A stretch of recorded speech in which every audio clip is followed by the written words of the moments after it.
Hello बच्चों, स्वागत है आप सभी का। आज की क्लास में लास्ट लेक्चर में हम लोगों ने अपने क्वेश्चन नंबर 8 तक कवर कर लिए थे। आई होप आप लोग सब लोग रिवीजन करके आए होंगे। तो आइए हम लोग आगे के क्वेश्चन को इस क्लास में देखते हैं। हमारा ये 9th नंबर क्वेश्चन है। ये कह रहा है कि सिद्ध कीजिए कि समुच्चय, ये समुच्चय में दिया गया है कि a equal to x belongs to z। z क्या होता है? ये z हमारा होता है, इसे हम इंटीजर कहते हैं। इंटीजर इसे i से भी डिनोट किया जाता है और z से भी डिनोट किया जाता है। इंटीजर में कौन कौन से नंबर आते हैं? हमारे -∞ से लेकर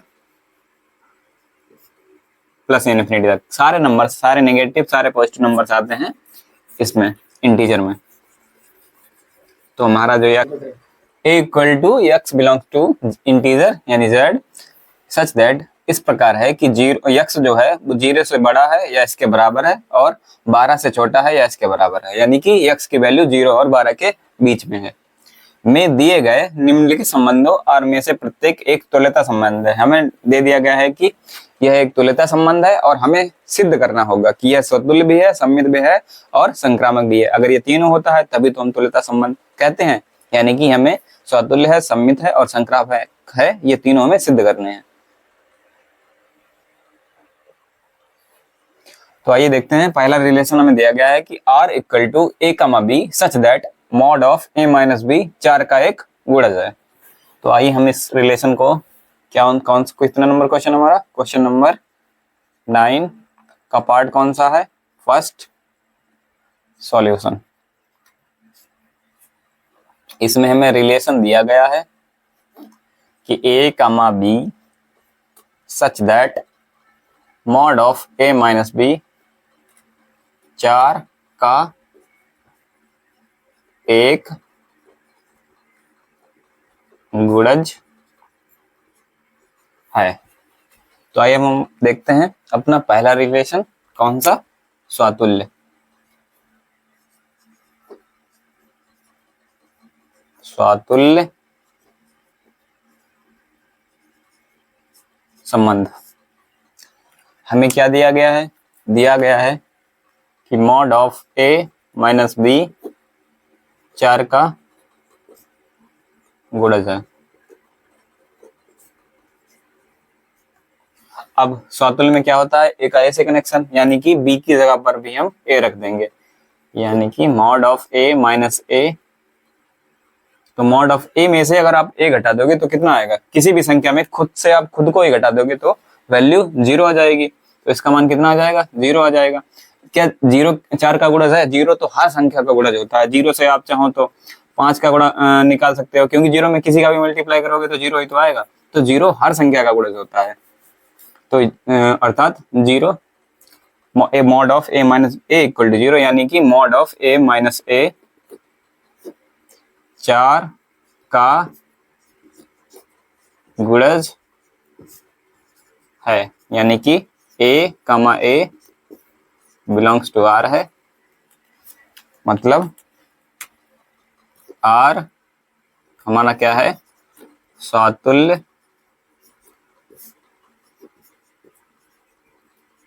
संबंध है। तो हम चलते हैं अपने दूसरे संबंध की ओर। कौन सा? सममित। सममित संबंध। तो इसमें हमें दिया गया है कि क्या दिया गया है? Mod of a minus b 4 का गुणज है। ये हमें दे रखा है। हमें क्या सिद्ध करना है? यानी कि हमें दे रखा है कि a कमा b बिलोंग्स टू r है। सममित के लिए क्या होता है? a कमा b बिलोंग्स टू r दिया जाता है, हमें b comma a belongs to r सिद्ध करना होता है। अगर सिद्ध हो जाता है तो स्वतुल्य, अगर ये b comma a belongs to r आ जाता है तो हम उसे सममित संबंध कह देते हैं। अगर b comma a does not belongs to r आता है, यानी कि b कमा a r में बिलोंग नहीं करता है, तो हम उसे सममित संबंध नहीं कहते हैं। अब देखते हैं। अब यहां से अगर हम माइनस कॉमन ले लें अगर इसके अंदर से, तो क्या होगा? b माइनस a होगा बराबर, तो b माइनस a हो जाएगा इसकी वैल्यू। अब आप मॉड, अगर चाहें आप mod of a minus b की वैल्यू निकालें, चाहे आप और b माइनस ए की वैल्यू निकालें, वैल्यू तो दोनों की बराबर ही आएंगी क्योंकि मॉड लगा है, चाहे ये बड़ा हो या ये बड़ा हो वैल्यू दोनों की ही बराबर आएंगी, क्योंकि अगर माइनस में वैल्यू आएगी कोई छोटा भी हुआ तो वो प्लस लगा के वैल्यू को पॉजिटिव कर देगी, अपनी तरफ से एक और माइनस लगा के वैल्यू को पॉजिटिव कर देगी। तो यानी कि जो मॉड ऑफ b माइनस ए होगा वो भी एक 4 का गुणज होगा।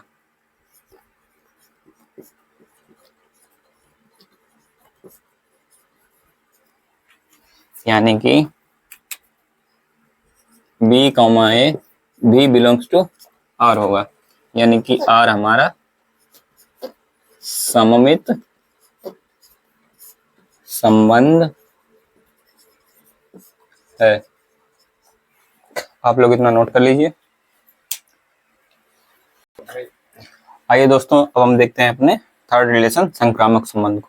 हमें इसमें दिया जाता है यदि mod of a minus b 4 का गुणज है,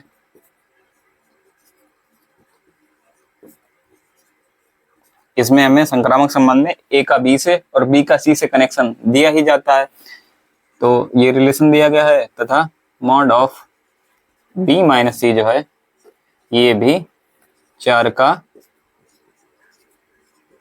गुणज है। यानी हमें क्या दिया गया है, हमें दिया गया है कि a comma b belongs to r है, तथा और क्या है b कामा c ये जो है ये भी बिलोंग्स टू r है। तो हमें प्रूफ क्या करना है, हमें प्रूफ करना है कि एक की mod of a minus c क्या a comma c belongs to r है। तो आइए देखते हैं, इसे हम लिख लेते हैं पहले mod of a minus b equal to, अगर ये 4 का गुणज है तो ये 4 का मल्टीपल होगा। 4 में आप कुछ भी मल्टीप्लाई करोगे तो वो 4 का गुणज ही माना जाएगा। 4 ये केवन की वैल्यू कुछ भी हो सकती है। 4 में जैसे केवन की वैल्यू 4 आ गई, 4 नहीं कुछ और ले लो, केवन की वैल्यू 8 है मतलब, लेकिन 4 तो है ही, यानी ये 4 का तो गुणज है ही। किसी अगर मतलब 4 मल्टीपल में है तो मतलब 4 का तो गुणज है ही। तो आइए हम इसका अगर मॉड हटाएंगे तो क्या आ जाएगा, a minus b equal to क्या आ जाएगा, तो इधर हमने आपको बताया था कि मॉड हटता है तो प्लस माइनस आ जाता है, यानी कि इधर आ जाएगा 4k1। इसे इक्वेशन 1 डाल दीजिए। अब देखते हैं, अब इसे लिखते हैं, इसे mod of b minus C equal to 4k1 लिखा था, इधर k2 लिख देते हैं। तो इधर से मॉड हटाएंगे तो क्या आ जाएगा, b minus C equal to 4 plus minus 4k2। इसे इक्वेशन सेकंड डाल देते हैं और लिख देते हैं कि जहां ये जो k1 एंड k2 है वो क्या है, बिलोंग्स टू इंटीजर है। ओके, तो आइए देखते हैं, अब हम adding equation both first and second, यानी कि दोनों समीकरणों को जोड़ने पर अगर हम इन्हें जोड़ते हैं तो क्या होगा, ये माइनस बी ये प्लस बी ये तो कैंसिल हो जाएगा, तो क्या बचेगा, ए बचेगा। चाहो तो चलो करके ही दिखा देते हैं, ए माइनस बी बराबर प्लस माइनस 4k1 और क्या दिया गया है, b minus C equal to plus minus 4k2। आप जब इन्हें जोड़ोगे तो ये वाला कैंसिल हो जाएंगे, क्या बचेगा, a बचेगा और माइनस सी बराबर इन्हें लिखोगे तो प्लस माइनस, इनमें क्या करेंगे हम, इनमें हम प्लस माइनस 4 को कॉमन ले लेंगे, तो अंदर क्या बचेगा, इधर k1 बचेगा, इधर क्या बचेगा, इधर k2 बचेगा, k1 प्लस k2। अब हमने ये माना था, अब हम मान लेंगे कि यहाँ पर k1 प्लस k2 बराबर कोई एक दूसरा मान लेते हैं इंटीजर k3 है, और ये दोनों अगर अब जब आप दो इंटीजर को जोड़ेंगे तो ये भी तो इंटीजर ही आएगा, k3 भी बिलोंग्स टू जेड ही होगा, यानी कि इंटीजर। जो यहाँ देखते हैं, इसमें दिया गया है कि a माइनस सी क्या आया है, a minus C equal to plus minus 4 into k1 plus k2। k1 k2 क्या थे हमारे, ये दोनों इंटीजर थे। अब हम दो इंटीजर को जोड़ेंगे तो कोई तीसरा इंटीजर आएगा, लेकिन होगा तो इंटीजर ही, तो हम इसे लिख देंगे कि a minus C equal to +-4 और K1 + K2 को जोड़ेंगे तो मान लेते हैं कि K3 आएगा, और ये K3 भी होगा, ये भी बिलोंग्स टू Z ही होगा। ओके, अब क्या करते हैं, अब यहाँ से अगर प्लस माइनस हटाएंगे तो यहाँ मॉड आ जाएगा, यानी कि mod of A - C = 4 K3। अब 4 का ये मल्टीपल है, यानी कि mod A - C जो है वो 4 का गुणज है, यानी कि अतः, या लिख दीजिए अर्थात mod ऑफ A - C जो है 4 का क्या है, गुणज है, अर्थात R संक्रामक संबंध है। अब आप इसके आगे ऐसी लैंग्वेज लिख दीजिएगा सिद्ध करने के लिए कि चूंकि हमारा R संबंध स्वातुल्य भी है, सम्मित भी है और संक्रामक भी है, यह तीनों संबंध है, इसलिए यह एक तुल्यता संबंध है। तो यहाँ पर ये दिया गया था, सिद्ध कीजिए, तो आप इस लैंग्वेज को लिख देना, तो ये प्रूव हो जाएगा, जैसा कि हमने अपने एक क्वेश्चन में पिछला जो एक क्वेश्चन था 6 या 7 तो उसमें किया था, तो वैसा ही आप लिख दीजिए। बाकी हमारा क्वेश्चन पूरा कवर हो गया है, इसका फर्स्ट पार्ट। आइए हम देखते हैं अपने सेकंड पार्ट की ओर। आइए दोस्तों हम चलते हैं अपने क्वेश्चन 9 के सेकंड पार्ट की ओर, जिसका रिलेशन दिया गया है कि R = A, B such that A = B, A जो है वो B के बराबर है। तो हम अपने रिलेशन को नोट कर लेते हैं, A, B such that A = B। ये सरल है, उससे सरल तो दोनों ही है। वैसे पहला देखते हैं अपना स्वातुल्य संबंध। अब देखिए हमें दिया क्या गया है, दिया गया है कि A, B belongs to R है और A जो है A = B है। अब देखिए A B के बराबर है, तो स्वातुल्य संबंध में क्या होता है, स्वातुल्य संबंध में कि क्या A B की जगह पर हम A रख देंगे तो क्या A के बराबर होता है, क्या A कोई खुद के बराबर होता है, तो हाँ होता है, यानी कि A = A, यानी कि A, A क्या है, बिलोंग्स टू R है, यानी कि जो ये हमारा R है यह स्वातुल्य संबंध है। अब हम चलते हैं अपने दूसरे संबंध की ओर, सममित संबंध। इसमें हमें क्या दिया गया है, इसमें भी यह दिया गया है कि A, B belongs to R है, यानी कि A = B है। इसमें हमें दिया गया है कि A = B है। अब चाहे A को B के बराबर कहो या B को A के बराबर कहो, बात तो एक ही है ना, ये दोनों तो इक्वल ही हैं, यानी कि B = A भी सही बात है, यानी कि B, A बिलोंग्स टू, ये भी R है, यानी कि R सममित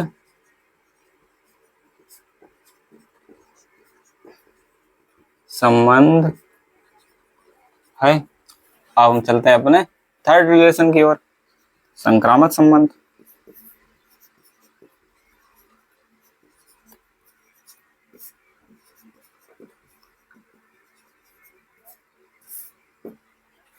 ओके, तो आइए देखते हैं, इसमें हमें दिया गया है कि यदि इसमें हमें दो कंडीशन दी जाती हैं कि A, B belongs to R है तथा B, C belongs to R है, तो क्या A, C belongs to R होगा? तो आइए देखते हैं। A, B belongs to R का क्या मतलब है कि A की वैल्यू B के बराबर है, B, C belongs to R का क्या मतलब है कि तथा B = C है। अब देखिए A जो A बराबर है B के और वही B C के बराबर है, अगर ये इसके बराबर है और यही इसके बराबर है तो ये भी तो परस्पर बराबर हो जाएंगे, यानी कि A बराबर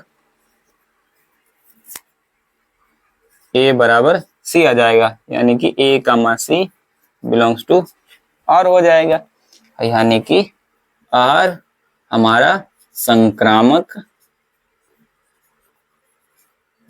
संबंध है। तो बस आप लिख देना कि चूंकि R संबंध हमारा स्वातुल्य है, सम्मित है और संक्रामक भी है, इसलिए यह एक तुल्यता संबंध है। बस हमारा सिद्ध हो गया।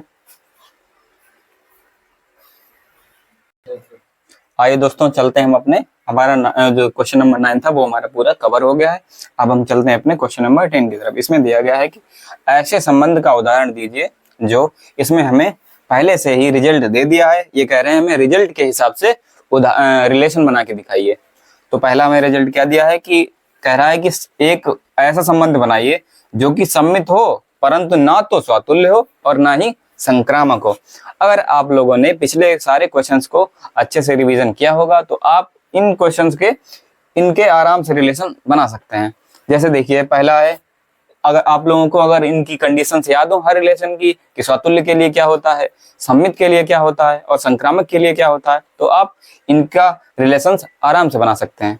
जैसे कि पहले के लिए हम देखते हैं, पहला आपको पता तो है ही, तो क्या लिखें, सीधा रिलेशन बनाते हैं इसका कि कोई भी सम्मित कब होगा, कोई भी संबंध सम्मित कब होगा, जब ए का कनेक्शन बी से हो और बी का कनेक्शन ए से हो तो वह सम्मित हो जाएगा। स्वातुल्य के लिए क्या होता है, खुद का खुद से कनेक्शन होना चाहिए, अगर नहीं हुआ तो स्वातुल्य नहीं होगा। अब यहाँ पे देखते हैं संक्रामक के लिए अगर ए का बी से है और बी का सी से दिया गया है, ए का बी से और बी का सी से दिया गया है, तो हम ए का सी से देखते हैं, अगर होता है तो हम कह देते हैं संक्रामक है, अगर नहीं होता है तो हम उसे संक्रामक नहीं कहते हैं। अगर ए का ही सिर्फ बी से दिया होता है तो हम उसे संक्रामक मान लेते हैं। अब इसके लिए उदाहरण देते हैं, ऐसा संबंध बनाते हैं जिससे कि कोई रिलेशन हो वो सम्मित तो निकल रहा है पर ना तो स्वातुल्य निकले और ना ही संक्रामक निकले। जैसे कि हम रिलेशन बनाते हैं आर इक्वल टू, अगर हम रिलेशन जैसे 1 का है, ए का बी से बना देते हैं और बी का सी से बना देते हैं और उसमें हम ए का रिलेशन सी से नहीं रखते हैं तो वो क्या होगा, स्वातुल्य भी नहीं होगा क्योंकि उसमें खुद का खुद से भी रिलेशन नहीं होगा और क्या नहीं करना, हमें संक्रामक नहीं बनाना। संक्रामक में हम क्या करेंगे, इसमें हम ए का बी से बना देंगे और बी का ए से बना देंगे तो क्या होगा, और उसमें हम ए का ए से रिलेशन नहीं बनाएंगे तो क्या होगा, उससे संक्रामक भी नहीं होगा, स्वातुल्य भी नहीं होगा, लेकिन सम्मित हो जाएगा क्योंकि ए का बी से बना देंगे और बी का ए से बना देंगे। ये कंडीशन सम्मित के लिए होती है तो ये अप्लाई हो जाएगी। जैसे हम एक का कनेक्शन 5 के साथ करे दे रहे हैं और 5 का कनेक्शन 1 के साथ करे दे रहे हैं। अब इसमें क्या होना चाहिए, सम्मित के लिए क्या होना चाहिए था, स्वातुल्य के लिए। अब इसमें एक एलिमेंट दिया गया है तो 1 का 1 के साथ भी होना चाहिए था, 5 का 5 के साथ भी होना चाहिए था, जो कि नहीं है, तो इसलिए ये स्वातुल्य तो नहीं होगा। और संक्रामक क्यों नहीं होगा, अब इसमें दिया गया है ए का कनेक्शन बी से, ये ए है ये बी है, अब इसी बी का कनेक्शन सी से, क्या ए का कनेक्शन सी से है, क्या 1, 1 कहीं दिख रहा है, नहीं दिख रहा, तो यानी कि ये संक्रामक भी नहीं होगा। इसलिए ये हमारा रिलेशन हो जाएगा, अच्छे से लिख लीजिए, 1, 5 और 5, 1। इसमें आप अगर सम्मित को देखेंगे 1 का कनेक्शन 5 से है और उसी 5 का कनेक्शन 1 से है, यानी कि ए का बी से और बी का ए से, तो ये हमारा पहला रिलेशन हो गया। आइए अब हम दूसरा देखते हैं। दूसरे में क्या कह रहा है, दूसरे में कह रहा है कि एक ऐसा रिलेशन बनाइए संक्रामक हो अब परंतु ना तो स्वातुल्य हो और ना ही सम्मित हो, यानी कि हम ऐसा रिलेशन बनाएंगे जिसमें हम ए का कनेक्शन बी से दिखा देंगे लेकिन बी का कनेक्शन ए से नहीं दिखाएंगे, तो इससे क्या होगा, सम्मित नहीं होगा। ओके, और हम ए का कनेक्शन ए से उसका खुद से भी रिलेशन नहीं दिखाएंगे तो इससे क्या होगा, स्वातुल्य भी नहीं होगा, संक्रामक सिर्फ हो जाएगा।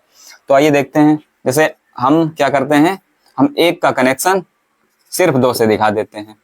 अब क्या होगा इसमें, अब इसमें देखते हैं हम कि क्या 1 का कनेक्शन 1 से है, नहीं दिख रहा कहीं, क्या 2 का कनेक्शन 2 से है, नहीं दिख रहा, तो स्वातुल्य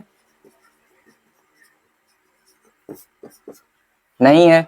क्या सम्मित है, सम्मित में क्या होता है, अगर ए का कनेक्शन बी से दिया गया है और बी का कनेक्शन भी ए से दिया गया है तो सम्मित होता है। अब इसमें देखते हैं 1 का कनेक्शन तो 2 से दिया गया है, क्या 2 का कनेक्शन 1 से दिया गया है, नहीं दिया गया है, तो सम्मित भी नहीं है।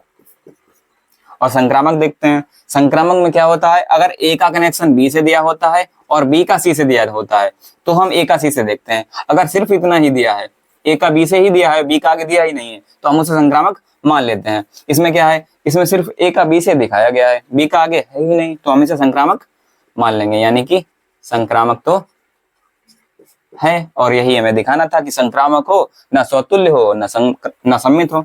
तो ये हमारा बन गया सेकेंड रिलेशन। थर्ड देखते हैं। हेलो बच्चों, देखते हैं अपने थर्ड रिलेशन को, जिसमें दिया है कि स्वातुल्य तथा सम्मित हो परंतु संक्रामक नहीं हो। हमने एक ये मान लिया है, चाहे सेट मान लीजिए कि कोई ए सेट है जिसके एलिमेंट है 1, 2, 3, उसके लिए ये रिलेशन हमने दिया है। रिलेशन दिया है कि 1, 1 है, इसमें 2, 2, 3, 3, 1, 2, 2, 1, 2, 3 एंड 3, 2। अब देखते हैं कि 1, 1 है, सही है। इन सारे एलिमेंट का अगर खुद से कनेक्शन है तो स्वातुल्य हो जाएगा। देखिए 1 का 1 से है, 2 का 2 से है, 3 का 3 से है, यानी कि हमारा स्वातुल्य, यानी कि ट्रांजिटिव, सॉरी रिफ्लेक्सिव, यानी कि ये स्वातुल्य तो है हमारा।